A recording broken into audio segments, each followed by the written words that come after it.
Voilà, on est parti. Allez, en avant. Il est presque 10 h, on n'est pas en avance et on est parti sous un très beau soleil.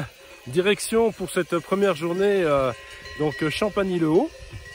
On a 17 km, 18 km à faire et un sac assez lourd. Daniel, il est à combien toi? 11 maintenant. 11 kilos et moi il est à 16. Bon, allez, on vous dit à bientôt pour de nouvelles aventures. Allez, le col de Forques. Première petite étape dans notre long périple. Et on va basculer du côté sud, côté Champagny. Alors on est sous le roc des Blanchers. Et on continue en direction du sommet du télésiège de la Rossa. Petite pause, bienvenue au sommet du télésiège de la Rossa avec la Grande Rochette en fond. Au milieu du col de Mio, avec tous ces éboulis. Ah, la pente est forte et puis on arrive à pas loin de 2005. Ça se sent. Alors d'un côté de ce col de la Boche de Mio, on a la Combe des Arriérés. Incroyable petite source au milieu de la Combe des Arriérés qui était totalement sèche il y a encore quelques semaines.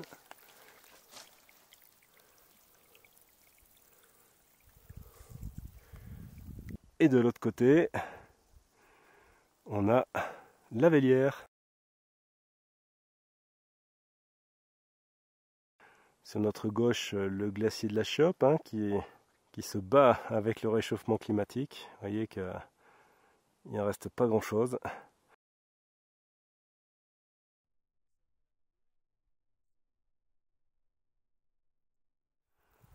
Et nous voilà donc dans la Vélière.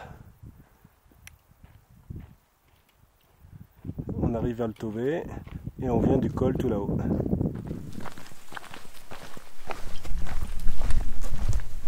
Ça va Dan? Ça va. Il veut pas venir ton copain? Allez, on y va. Ah, Daniel est pas rassuré avec les patous. Bon, après une petite rencontre pathétique avec les patous, wow, wow, que Daniel a particulièrement apprécié, nous voilà rendus au fin fond de la Vélière, au-dessus de Champagny-le-Haut. Tout se passe très bien et on se régale. Allez, petite pause casse-croûte. Si on n'était pas... oui, ça va être bon. Si on n'était pas au milieu du parc national de la Vanoise, je rachèterais cette petite ruine pour me faire une maison. Donc là, on arrive à la fin de la Vélière et on va prendre notre petit chemin à travers la falaise, vous verrez ça tout à l'heure. Maintenant, c'est un chemin de chèvre. D'ailleurs, en voilà un bel exemplaire.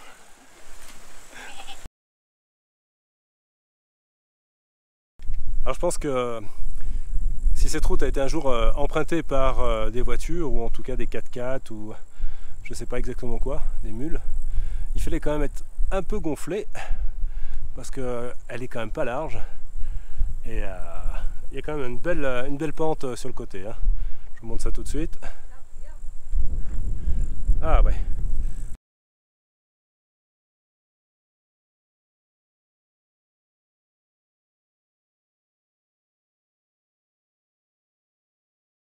Sauvé, on est arrivé à la fontaine à Champagny-le-Haut, quelques kilomètres encore, 3-4.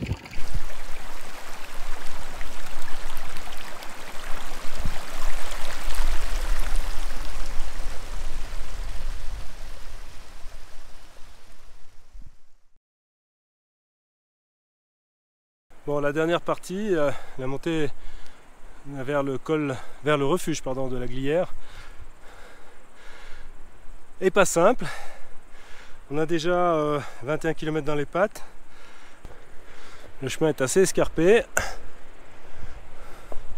On espère juste que ça s'améliore un petit peu plus loin. On n'en voit pas le bout de cette montée. C'est bien Dan, allez. Il reste 200 mètres de dénivelé, même un peu moins jusqu'au refuge. Super. Quel environnement. Non de non. Alors, on arrive au refuge de la Glière. On est à 2000 mètres. Daniel, raconte-moi, qu'est-ce que tu as fait aujourd'hui? J'ai fait beaucoup de marches. Combien? 24 km. 24 km. Alors, je ne sais pas si vous vous rendez compte, un sac de 16 kg et un sac de 12 kg, bah, ça fait quand même pas mal de bazar. Hein. Il n'y a pas à dire. Je trouve que cette tente est quand même bien mieux montée que la première fois. Elle ressemble quand même vraiment à quelque chose.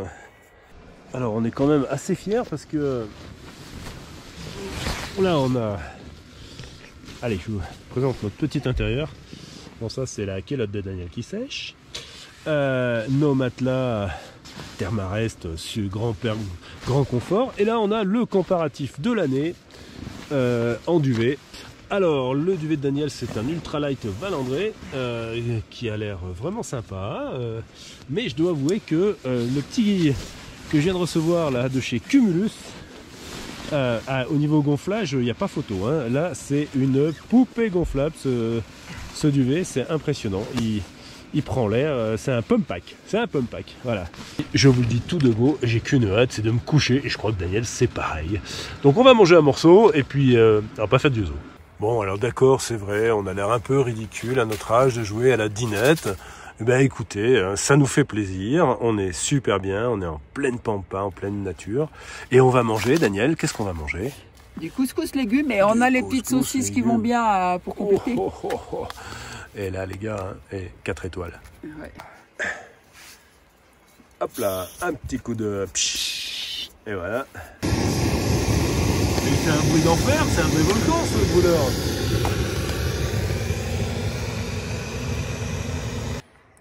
Alors, on poursuit nos tests. Je suis coiffé comme un dessous de bras. Bon, ça change pas. J'ai même eu une remarque d'une dame anglaise dans mon dernier test sur le 24-200 série Z de Nikon. Je conseille d'ailleurs d'aller le voir. Et j'ai eu une remarque, non pas sur la technique, sur la qualité optique de cet objectif, non, pas du tout, mais sur ma coiffure.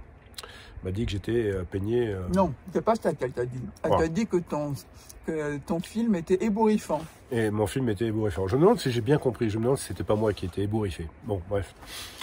Alors, là, on est sur un test maintenant autrement technique, culinaire. Alors, ce couscous, Daniel. T'en as plein la bouche. Bon, j'ai vraiment des assistants en dessous de tout, hein. C'est dingue. Alors, moi, je vous dis ce que j'en pense. C'est pas mauvais. Le volume est plutôt pas mal. Par contre, heureusement, bien sûr, c'est un couscous légumes. Alors, avec des légumes. Et je trouve que c'est heureux que Daniel ait rajouté une petite saucisse qu'on avait fait griller auparavant. Ouais. Ça, franchement, ça change tout. Voilà, donc écoutez, ça c'est pas mal. Donc là c'est de la marque Oversteam. Moi j'ai toujours une petite préférence pour le bœuf Stroganoff. Il n'y en a plus, il faudra qu'on en rachète. Hein. On va acheter un stock. on va racheter tout le stock. Et puis, mais non, ça le couscous d'Oversteam, ça passe bien aussi. Bonjour à tous déjà pour cette première nuit, le bilan de ce premier bivouac dans notre randonnée vers Tignes en partant de la Plagne. On a plutôt bien dormi avec une température quand même très clémente, hein. On est à 2000 mètres au refuge de la Glière et au pied des volcans qu'on a d'ailleurs entendu craquer plusieurs fois cette nuit.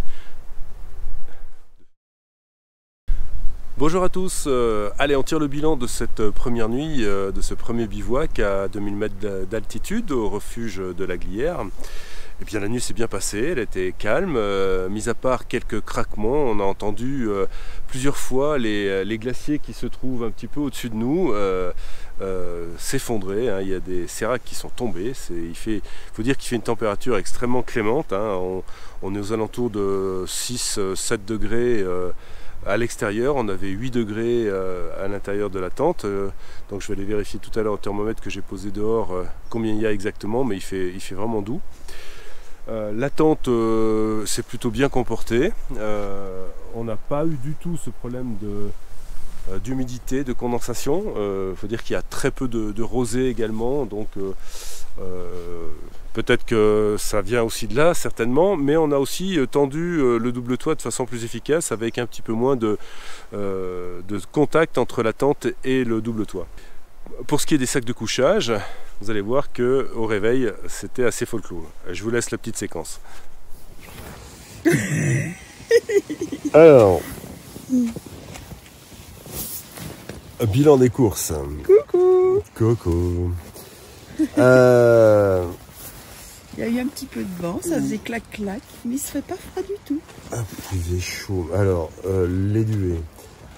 Le cumulus, c'est un pump pipe. Il gonfle. Mais c'est de la mousse expansive. J'ai l'impression que ça va déborder de la tente. Mais alors, c'est chaud. Alors, je vous conseille vraiment de prendre attention aux températures. Ne vous fiez pas forcément à ce qu'ils disent. Enfin, en tout cas, moi, je vais prendre un truc à 10 degrés pour aller à 0. Parce que franchement, c'est extrêmement chaud, extrêmement gonflant. Beaucoup plus que le Valandré.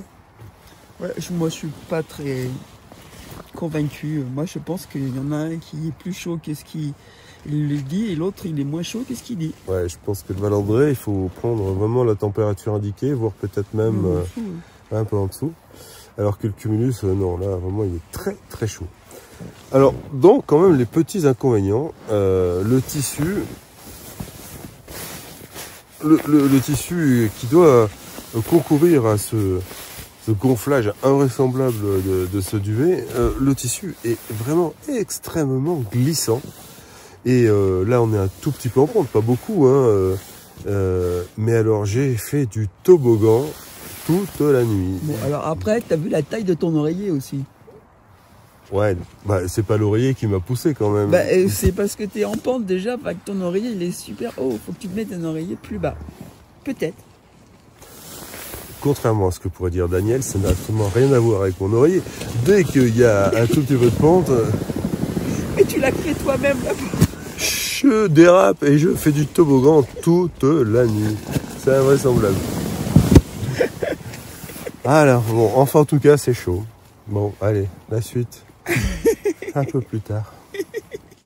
On a eu quelques compagnons un petit peu bruyants aussi en début de nuit, puisqu'on a eu le brame du cerf au fond dans cette forêt là. C'est toujours impressionnant. Et on a des collègues. Bonjour. On a fait connaissance d'un petit groupe de Belges flamands très sympathiques qui ont profité des installations du refuge d'hiver de la Glière. Je vous recommande d'ailleurs, hein, le refuge est très bien équipé. Vous avez la possibilité de dormir sur des couchages confortables. Il y a du gaz pour faire de la cuisson. Il y a un poêle avec du bois. Enfin, vraiment, c'est sympa. Ils sont en train de le recouvrir avec des lauses pour que ce soit encore plus joli. Ça va être chouette. C'est une belle étape. L'été, je ne connais pas. Donc, j'imagine qu'il y a d'autres services dans le refuge qui se retrouve derrière là-bas, qui est beaucoup plus grand.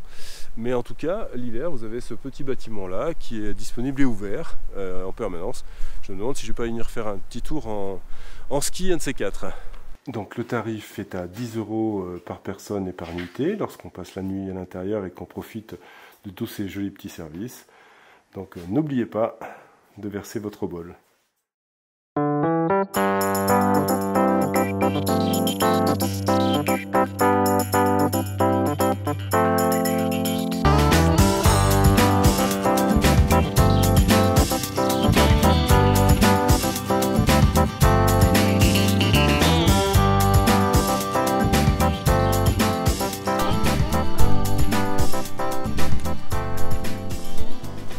Quel environnement les enfants, c'est merveilleux, cette montée entre les deux refuges, hein, le refuge de la Glière et le refuge du col du Palais, c'est grandiose. Venez nombreux, enfin pas trop quand même, profitez de ces paysages préservés exceptionnels, c'est un régal. Donc là on se dirige tout au fond là-bas vers le col du Palais. Voilà, là ça doit être la fruitière où on fait le Beaufort d'été d'alpage. Et franchement, la vie de vache, bon d'accord, des fois on finit dans l'assiette, hein, mais ça n'a pas que des inconvénients. Hein. Alors là les enfants, je dois avouer que si un jour je peux acquérir une cabane comme ça, placée ici, je pense que je serai définitivement perdu pour la civilisation. Bon alors le chalet est vraiment dans un emplacement incroyable. Par contre, j'aime pas trop le vocable. Cabane de surveillance. La montée du col du Palais est agrémentée d'un certain nombre de petits lacs tout au long de la montée, il y en a 4 ou 5.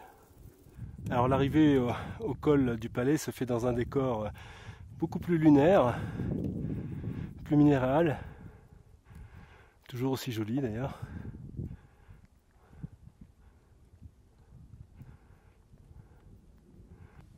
Alors donc là on a le plus haut sommet en haut à droite enneigé, le Dôme de la Sache. Après on descend en face sur la vallée de Rosuel. À sa gauche l'Aliette. Et puis plus loin là-bas on a le Dôme de Bellecote avec le glacier du Midi et le glacier du Cul du Nant.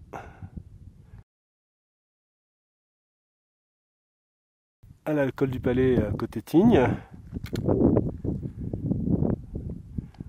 avec vraiment un environnement très sec. On sent bien que ça manque de pluie. On va redescendre un petit peu vers Tignes-Lac.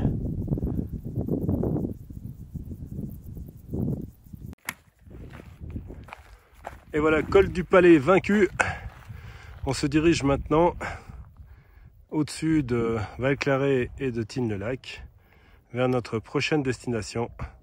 C'est un petit lac de montagne dont on vous réserve la surprise tout à l'heure. Voilà, nous sommes en plein effort, en train de monter à fond la pente la plus dure qu'on ait jamais grimpée. Bon, je sais pas si je suis très crédible. Non, vraiment ça va pas le faire. Voilà, je crois que là on est au bord de la crise de nerfs. C'est vraiment terrible ce qui se passe. Voilà, faites de la rando, il en restera toujours quelque chose. Ah voilà, elle bronze. Mais enfin, il faut dire qu'on est quand même bien installé. Regardez la vue qu'il y a de la fenêtre. Puis alors, fenêtre panoramique. Et voilà, c'est fenêtre maxi panorama. Hein. Il ne faut pas croire que parce qu'on est en randonnée, on n'a pas tout le confort. Là, il y a quand même une étape vachement importante du Tour de France. Et ben, qu'à cela ne tienne. Et nous voilà à l'étape pour ce deuxième bivouac de ces 4 jours de rando, avec une journée mais formidable, une montée du refuge de la Glière jusqu'au col du Palais, mais somptueuse, c'est très très beau, c'est une vallée merveilleuse, hein, au pied de la Grande Casse. Vraiment des glaciers, enfin bon, c'était top. Là on est à Tignes, comme vous l'avez vu déjà peut-être sur les images précédentes, et on en est au casse-croûte. Alors Daniel, poulet et pâtes au curry, et avec un truc et un deuxième repas que je ne sais pas ce que c'est. D'accord, c'est la surprise du chef. Alors, donc on a soit deux, on mange la même chose. Eh ben, essayons la surprise du chef et le poulet au curry. Ça me paraît bien ça. Ouais. Alors je trouve quand même qu'on a fait de beaux progrès dans le montage de tente. Hein. Là le double toit est bien isolé de la tente. Ça n'a pas l'air trop de bouger. Non, je suis assez content. On a aussi beaucoup utilisé le chargeur solaire. Je ferai certainement un petit test, un petit compte rendu parce que c'est un outil qui me paraît vraiment très intéressant. On aura l'occasion d'en reparler. Et puis maintenant, écoutez, face à quand même un joli panorama, hein, on n'est pas à se plaindre, on va vous souhaiter un bon appétit et puis vous dire à demain pour la 3e journée de notre périple.